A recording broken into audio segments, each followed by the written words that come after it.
पढ़ेंगे सर्वनाम के बारे में।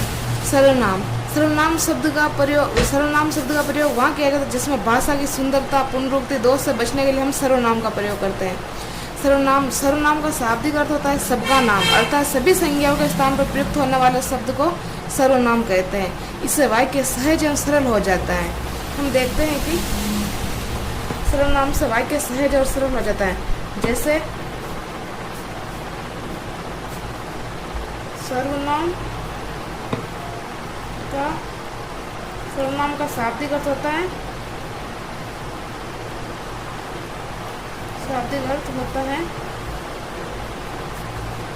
सबका नाम।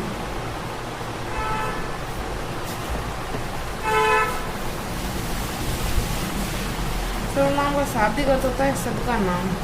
हम सर्वनाम का प्रयोग इसलिए करते हैं, सर्वनाम का प्रयोग भाषा में सुंदरता, संक्षिप्तता,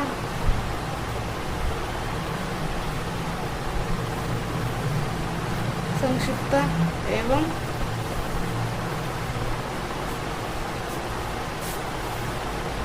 पुनरुक्ति दोष से बचने के लिए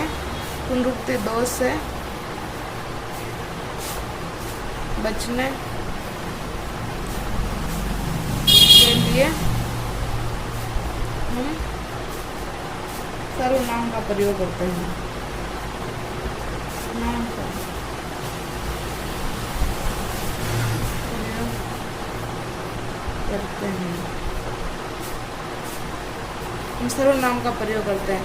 इससे सर्वनाम से वाक्य अधिक सरल व सुंदर बन जाएगा। सर्वनाम से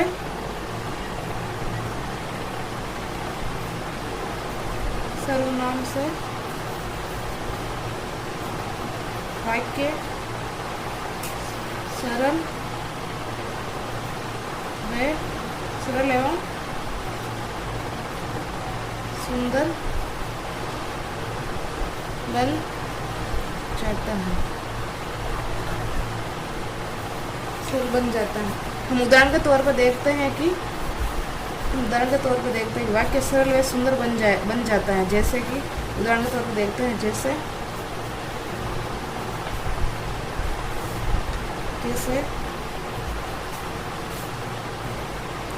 आज मोहन स्कूल नहीं गया। आज मोहन स्कूल नहीं गया क्योंकि मोहन बीमार है।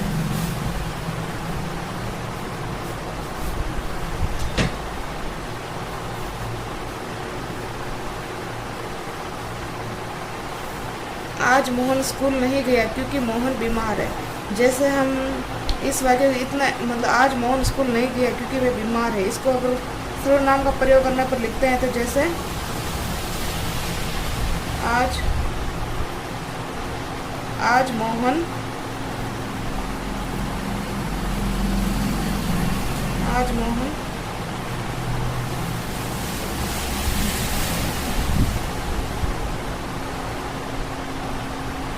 स्कूल नहीं गया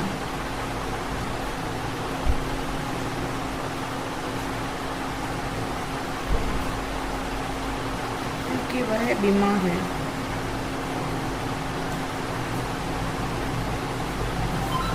हमने यहाँ पे लिखा है कि आज मोहन स्कूल नहीं गया क्योंकि मोहन बीमार है।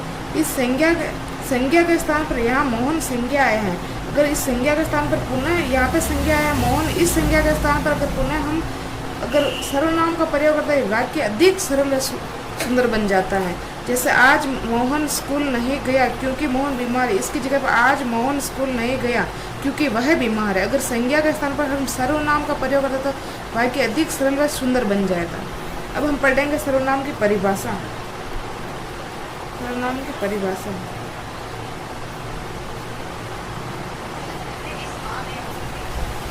सर्वनाम की संज्ञा के स्थान पर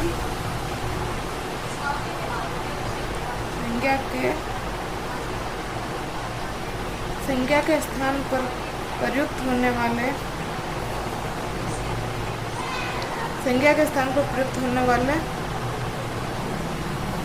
शब्द को हम सर्वनाम कहते हैं।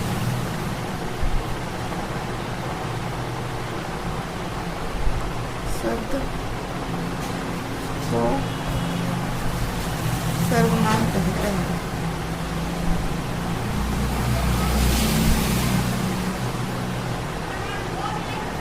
सर्वनाम कहते हैं। सर्वनाम के 6 भेद होते हैं। सर्वनाम के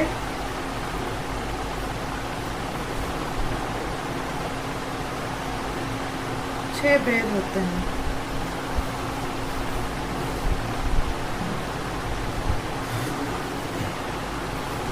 सर्वनाम के 6 भेद होते हैं, जिसमें हम पढ़ेंगे जैसे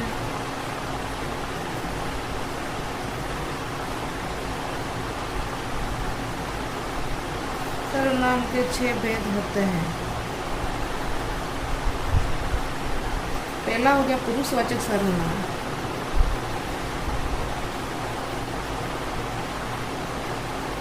पुरुषवाचक सर्वनाम।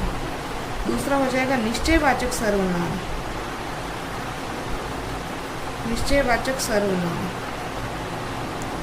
तीसरा हो जाएगा अनिश्चयवाचक सर्वनाम। और चौथा हो जाएगा संबंधवाचक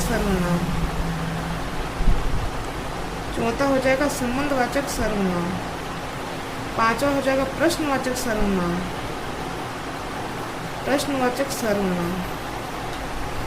और छठा हो जाएगा निजवाचक सर्वनाम।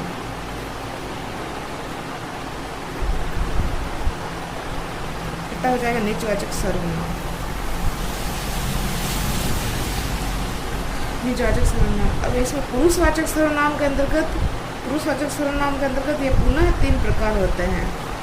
पुरुषवाचक सर्वनाम के अंतर्गत इसके पुनः 3 प्रकार होते हैं। जैसे पहला हो गया उत्तम पुरुष।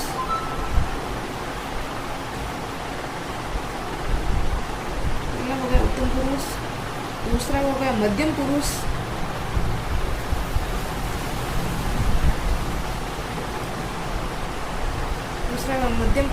तीसरा हो जाएगा अन्य पुरुष।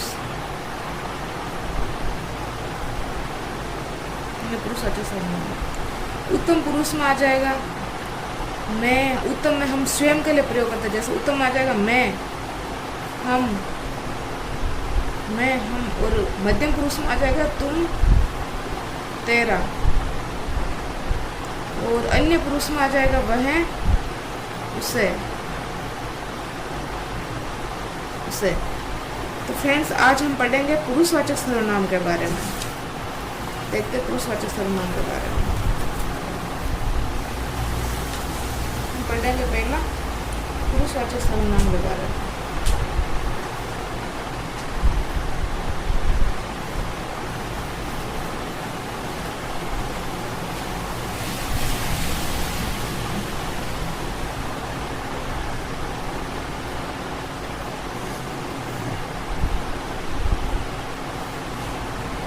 पुरुषवाचक सर्वनाम जिन सर्वनामों का प्रयोग हम कहने वाले, सुनने वाले व जिसके विषय में कहा जाए उसके स्थान पर किया जाता है, उसके स्थान में हम प्रयोग करते हैं, तो उन्हें पुरुषवाचक सर्वनाम कहते हैं।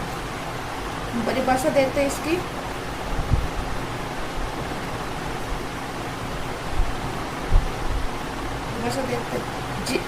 जिन सर्वनामों का प्रयोग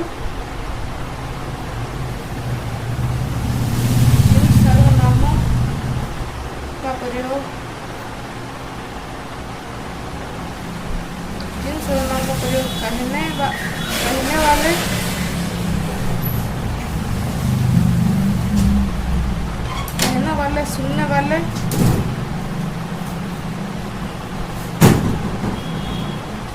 सुनने वाले वे जिसके विषय में कहा जाए, जिसके विषय में कहा जाए कहा जाए के स्थान पर प्रयुक्त होता है, के स्थान पर प्रयुक्त होते हैं तो उन्हें हम पुरुषवाचक सर्वनाम कहते हैं। उन्हें हम पुरुषवाचक सर्वनाम कहते हैं। पुरुषवाचक सर्वनाम के 3 प्रकार होते हैं। पुरुषवाचक सर्वनाम के कितने प्रकार होते हैं? 3। पुरुषवाचक सर्वनाम के 3 प्रकार होते हैं।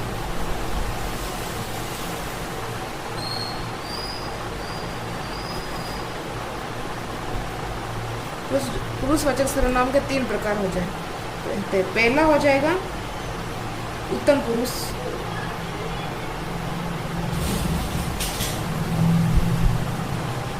उत्तम पुरुष में हो जाएगा। उत्तम पुरुष में जब बोलने वाला या लिखने वाला व्यक्ति अपने लिए जिन सर्वनाम का प्रयोग करता है वो उत्तम पुरुष सर्वनाम कहलाते हैं।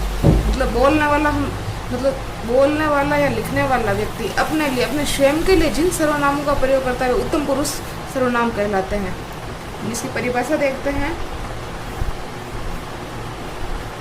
बोलने वाला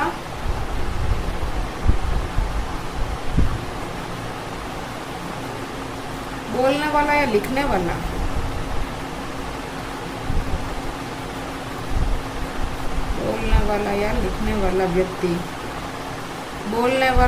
वाला व्यक्ति अपने लिए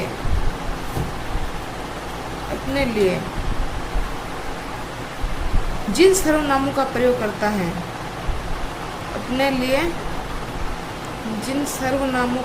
करता है, वह उत्तम पुरुष सर्वनाम कहलाते हैं। वे उत्तम पुरुष सर्वनाम कहलाते हैं।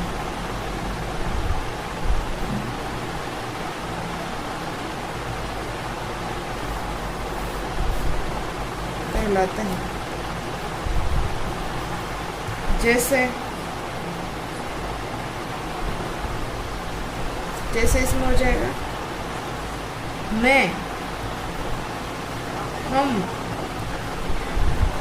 हम सब, हम लोग आदि। ये आदि उदाहरण उत्तम पुरुषवाचक सर्वनाम के अंतर्गत आते हैं। मैं, हम सब, हम लोग, ये सब उत्तम पुरुषवाचक सर्वनाम के अंतर्गत आते हैं। जैसे व्यक्ति हम मतलब स्वयं के लिए प्रयोग कर रहा है। मैं, हम सब, हम, हमारा का, जैसे इसमें उदाहरण आ जाएगा। जैसे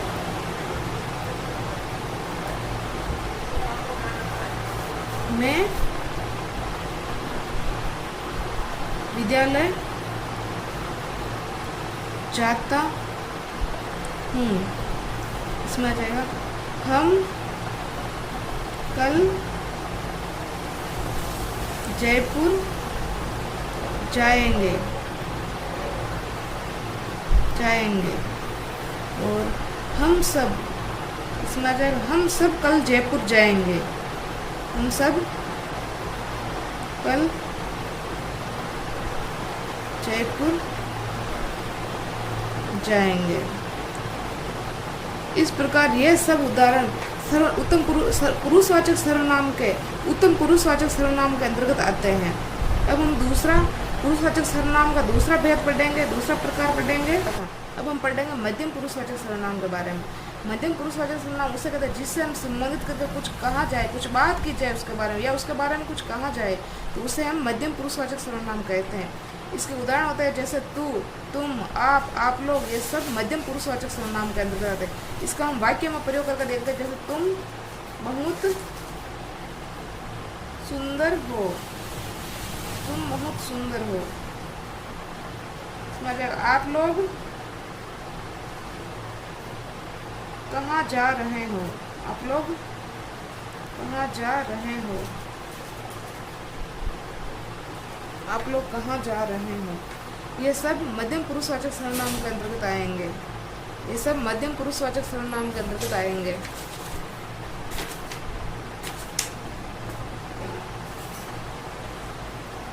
अब अगला हम पढ़ते हैं अन्य पुरुषवाचक सर्वनाम। अगला पुरुषवाचक सर्वनाम का भेद हो जाएगा अन्य पुरुषवाचक सर्वनाम। अन्य पुरुषवाचक सर्वनाम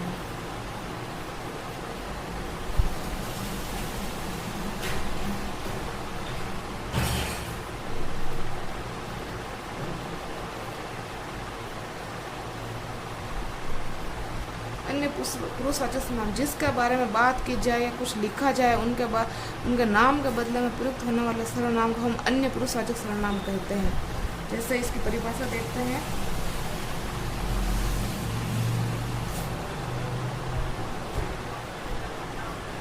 जिसके बारे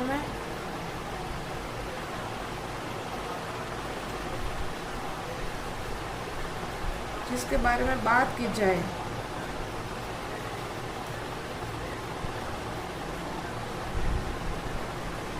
या कुछ लिखा जाए, बात की जाए या कुछ लिखा जाए,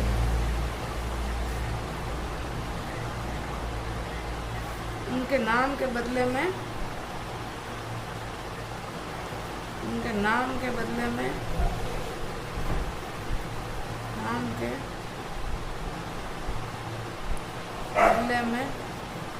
प्रयुक्त होने वाले सर्वनाम को नाम के बदले में प्रयुक्त होने वाले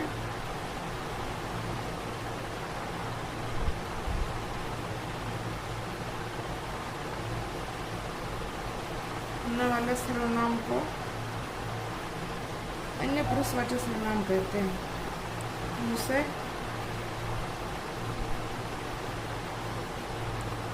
अन्य पुरुषवाचक सर्वनाम कहते हैं।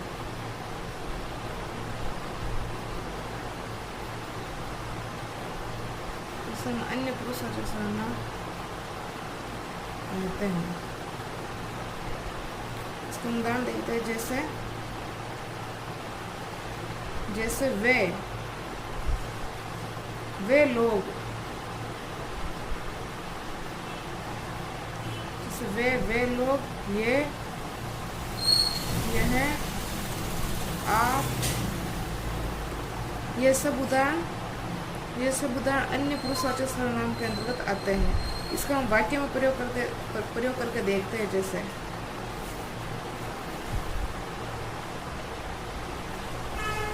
वे बहुत गुणवान हैं।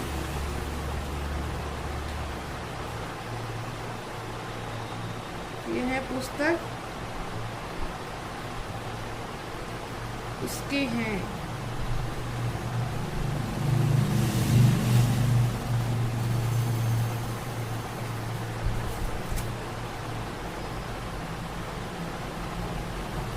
आप बहुत महान व्यक्ति थे।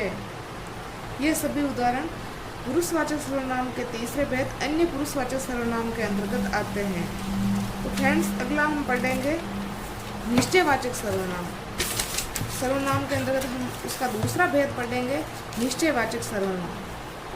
दूसरा भेद हम पढ़ेंगे निश्चयवाचक सर्वनाम। निश्चयवाचक सर्वनाम।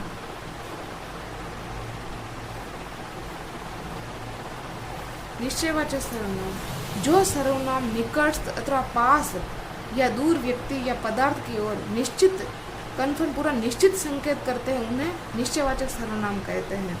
हम इसकी परिभाषा देखते हैं।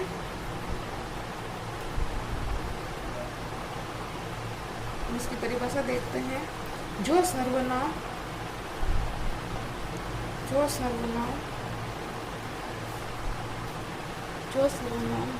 पास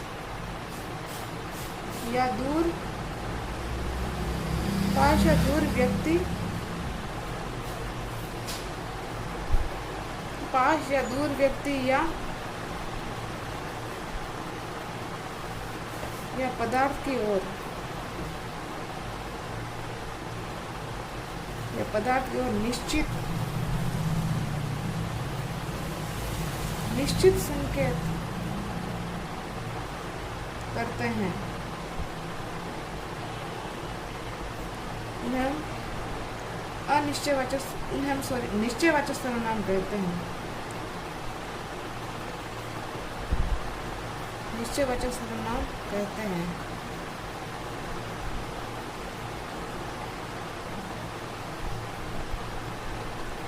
हम इसको उदाहरण देखते हैं, जैसे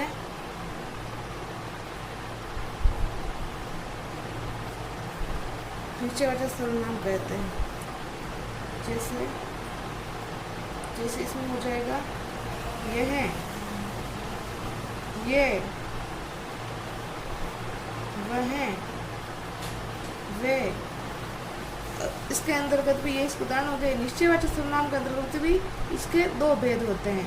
जैसे इसका दो मतलब इसका दो तरीकों के लिए इसका प्रयोग किया जाता है। मुख्य रूप से दो प्रयोग हैं। निश्चयवाचक सर्वनाम जैसे जो सर्वनाम पास या दूर व्यक्ति या पदार्थ की ओर निश्चित संकेत करते हैं उन्हें निश्चयवाचक सर्वनाम कहते हैं। निश्चयवाचक सर्वनाम जैसे यह, ये, वह, वे, इसके मुख्य रूप से दो प्रयोग होते हैं। निश्चयवाचक सर्वनाम से मुख्य रूप से इसके दो प्रयोग होते हैं। पहला हो जाएगा मुख्य रूप से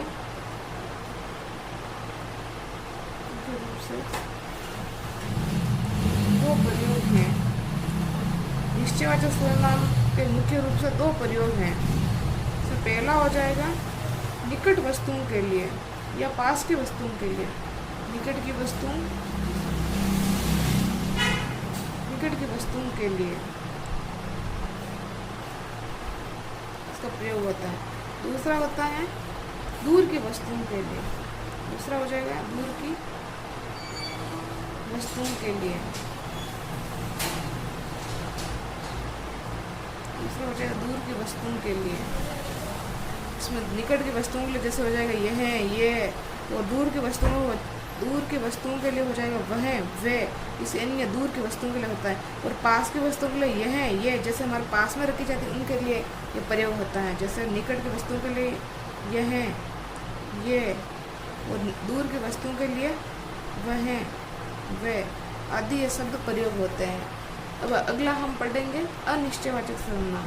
पुरुषवाचक सर्वनाम के अंतर्गत हमने पहला पढ़ा था पुरुषवाचक सर्वनाम के अंतर्गत हमने पहला पढ़ा था पुरुषवाचक सर्वनाम। दूसरा पढ़ा था हमने निश्चयवाचक सर्वनाम। अब हम तीसरा पढ़ेंगे अनिश्चयवाचक सर्वनाम। तीसरा भेद हम पढ़ेंगे सर्वनाम के अनिश्चयवाचक सर्वनाम के बारे में। अनिश्चयवाचक सर्वनाम के बारे में।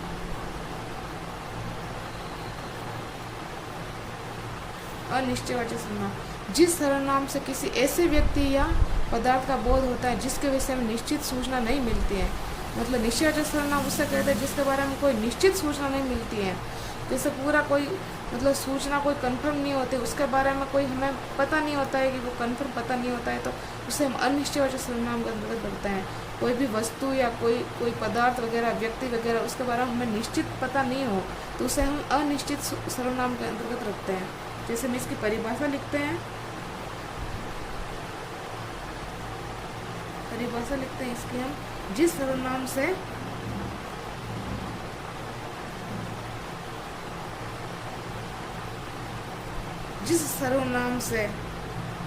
किसी ऐसे व्यक्ति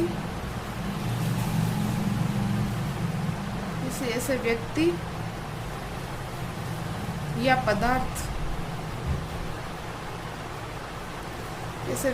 पदार्थ का बोध होता है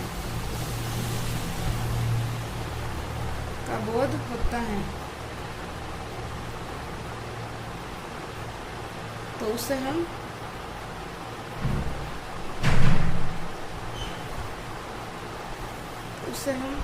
बोध होता हो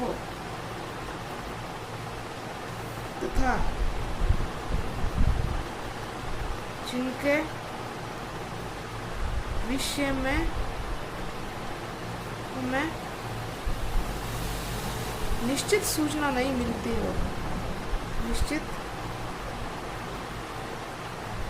सूचना नहीं मिलती हो तो उसे हम अनिश्चयवाचक सर्वनाम कहते हैं। अनिश्चयवाचक सर्वनाम कहते हैं।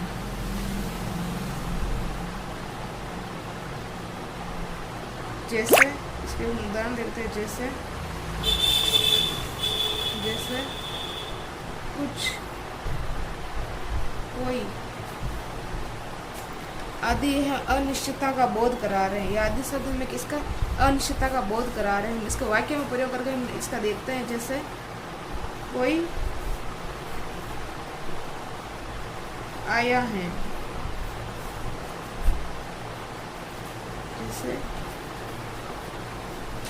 कुछ गिरा है,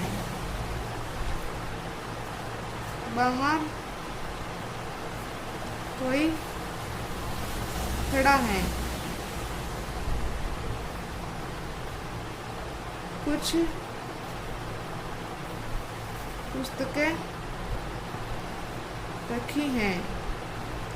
ये सारे उदाहरण हमें अनिश्चितता का बोध कराते हैं। जैसे कोई आया है, बाहर कोई खड़ा है, कुछ गिरा है, कुछ पुस्तकें रखी है। यह सब हम अनिश्चयवाचक सर्वनाम का प्रयोग करते हैं। हम अनिश्चितता का बोध करा रहे हैं ये सभी।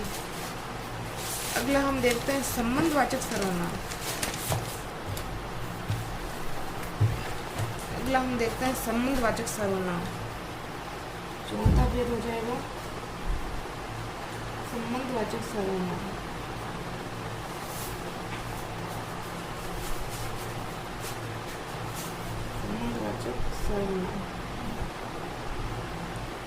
संबंधवाचक सर्वनाम उसे कहते हैं जब दो उपवाक्यों के बीच में प्रयुक्त होकर एक उपवाक्य की संज्ञा या सर्वनाम का संबंध दूसरे उपवाक्य के साथ दर्शाने वाला सर्वनाम संबंधवाचक सर्वनाम कहलाता है।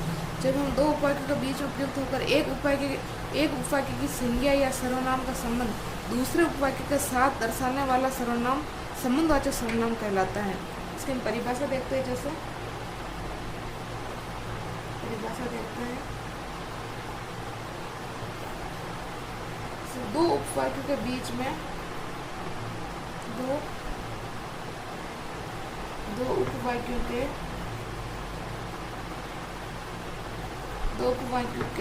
बीच में प्रयुक्त होने वाले दो उपवाक्यों के बीच में प्रयुक्त होकर एक उपवाक्य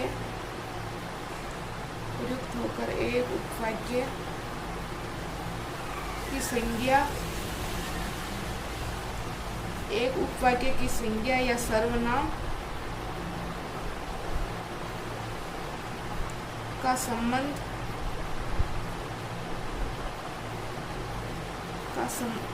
दूसरे उपवाक्य के साथ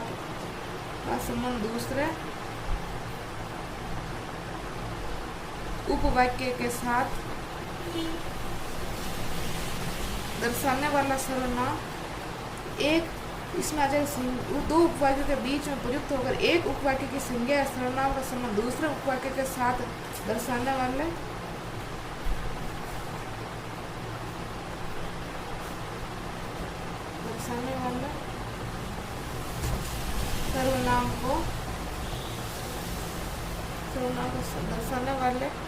सर्वनाम को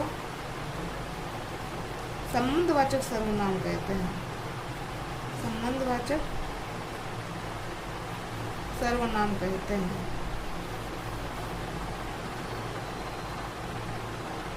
संबंधवाचक सर्वनाम कहते हैं। इसके हम जैसे उदाहरण देखते हैं, जैसे इसमें आ जाएगा जो सत्य बोलता है वही नहीं डरता। इसमें आ जाएगा जो सत्य बोलता है जो सत्य बोलता है वह नहीं डरता। इसमें जो और वह ये दोनों समानता का बोध करा रहे हैं। ये दोनों आपस में समानता का बोध करा रहे हैं। जो सत्य बोलता है वह नहीं डरता। इसमें दोनों में जो और सो, जो और वह समानता का बोध करा रहे हैं। अगला उदाहरण हम देखते हैं। जैसी करनी वैसी भरनी। जैसी करनी वैसी भरनी। जैसी करनी वैसी भरनी। इसमें जैसी और वैसी ये दोनों शब्द समानता का बोध करा रहे, इसलिए ये संबंधवाचक सर्वनाम का उदाहरण हो जाएगा। अगला हो जाएगा जो सोएगा सो खोएगा। जो सोएगा सो खोएगा। जो सोएगा सो खोएगा। खोएगा। इसमें जो और सो ये दोनों समानता का बोध करा रहे हैं। अगला हम देखते हैं। अगला हम देखते हैं जो सत्य बोलता है तो अगला हम देखते हैं कि जिसकी लाठी उसकी भैंस। अगला हम देखते हैं जिसकी लाठी उसकी भैंस। जिसकी लाठी उसकी भैंस।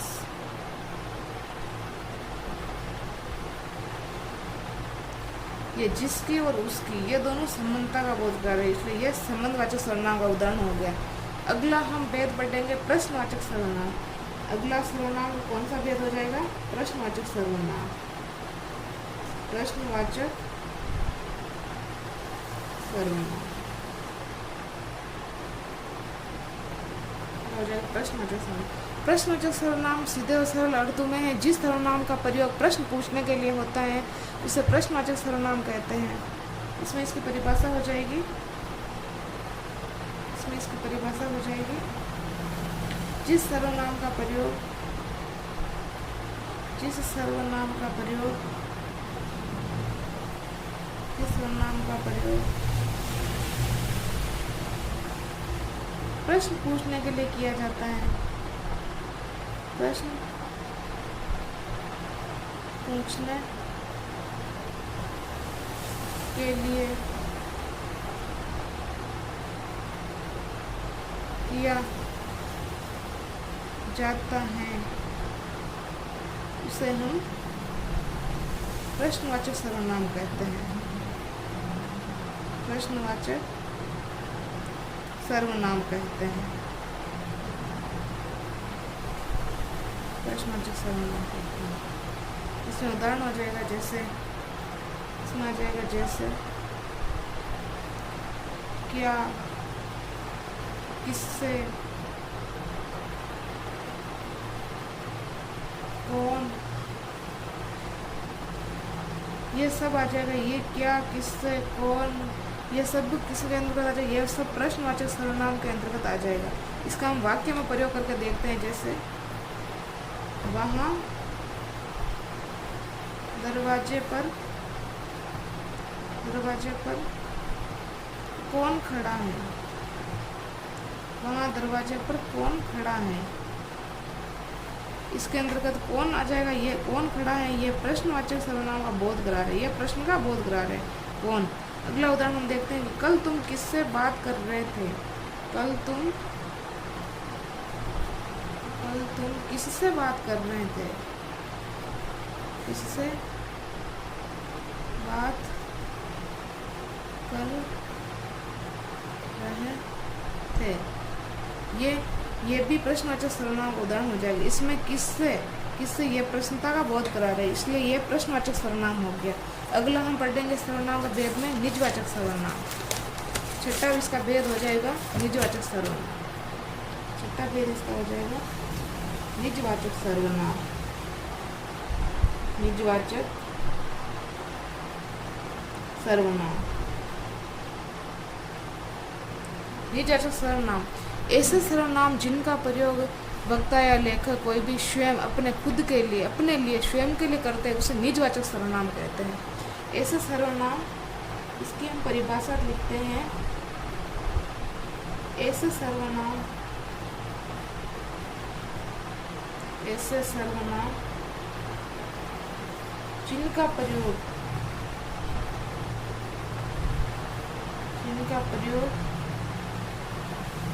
व्यक्ति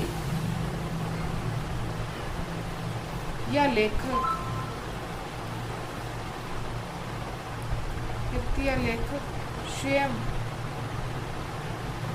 स्वयं अपने लिए करता है।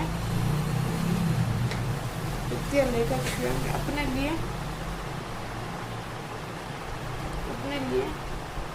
करता है, उसे हम निजवाचक सर्वनाम कहते हैं। उसे हम निजवाचक सर्वनाम कहते हैं।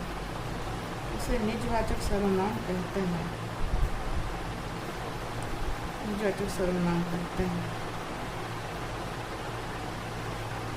इसके हम उदाहरण देखते हैं, जैसे इसमें हो जाएगा, जैसे आप, अपना,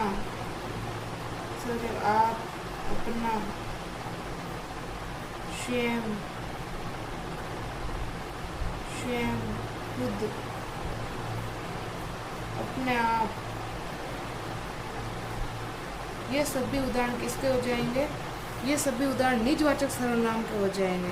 तो जैसे इनका वाक्य में प्रयोग हो जाएगा, मैं स्वयं चला जाऊंगा, मैं अपना आप कर लूँगा, मैं स्वयं खा लूँगा, मैं स्वयं पी लूँगा, मैं खुद चला जाऊंगा। ये सब वाक्य निजवाचक सर्वनाम के अंतर्गत आ जाएंगे।